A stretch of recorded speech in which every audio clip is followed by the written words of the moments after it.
Space, the final frontier.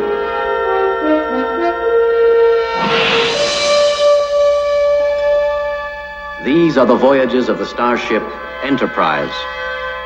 Its 5-year mission, to explore strange new worlds, to seek out new life and new civilizations, to boldly go where no man has gone before.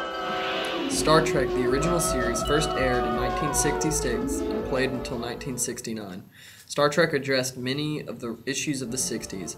Gene Roddenberry, creator of Star Trek, stated that, "By creating a new world with new rules, I could make statements about sex, religion, Vietnam politics, and intercontinental missiles.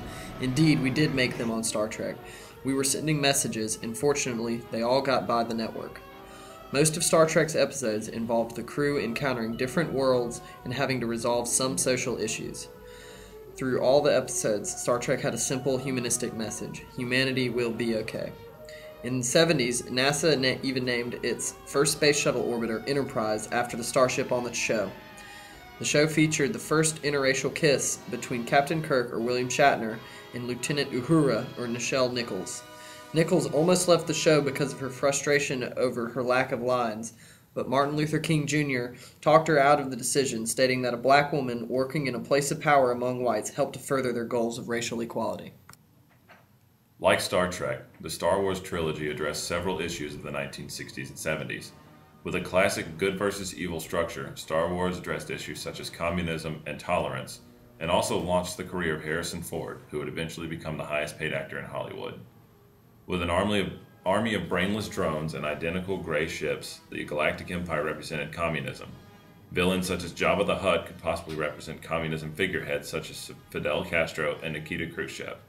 Instead of using democracy and reason, the Galactic Empire instead used force and violence to achieve its goals. An overarching theme in the Star Wars trilogy was the lone warrior versus a much larger and more powerful enemy.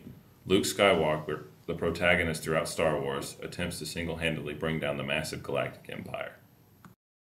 The Star Trek films, just like the original series TV show, used the future setting to address contemporary problems without contemporary judgment.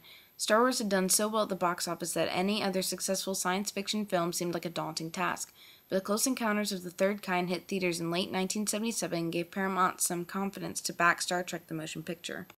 This movie and the subsequent movies shift from the original series in a more focused contemplation of life and death and the fate of the dead. While most critics were disappointed, Variety noted that the film, quote, includes all of the ingredients the TV show's fans thrive on: the philosophical dilemma wrapped in a scenario of mind control, troubles with the spaceship, the dependable and understanding Kirk, the ever-logical Spock. Star Trek II: The Wrath of Khan began a story arc surrounding Spock that has followed through the next two movies.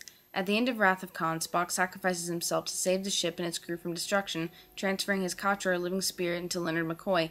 The theme of death and dying from Star Trek the Motion Pictures expanded to old age and resurrection within the Wrath of Khan. Star Trek III: The Search for Spock is the central movie of the Spock story arc, and follows Kirk in his attempt to return Spock's body to his home planet of Vulcan and unite his body with his Katra. The theme of sacrifice is picked up again, but from the response of the many that were saved by the selfless act of the one.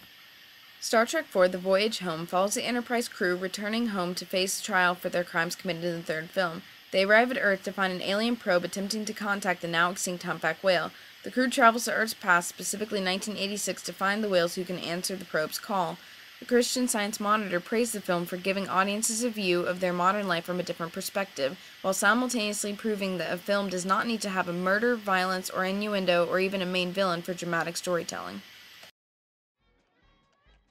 Despite the obvious time difference with contemporary culture, both Star Trek and Star Wars connected with the Boomer and Buster generations in more ways than one, and they both continue to connect with our current generations as the years go on.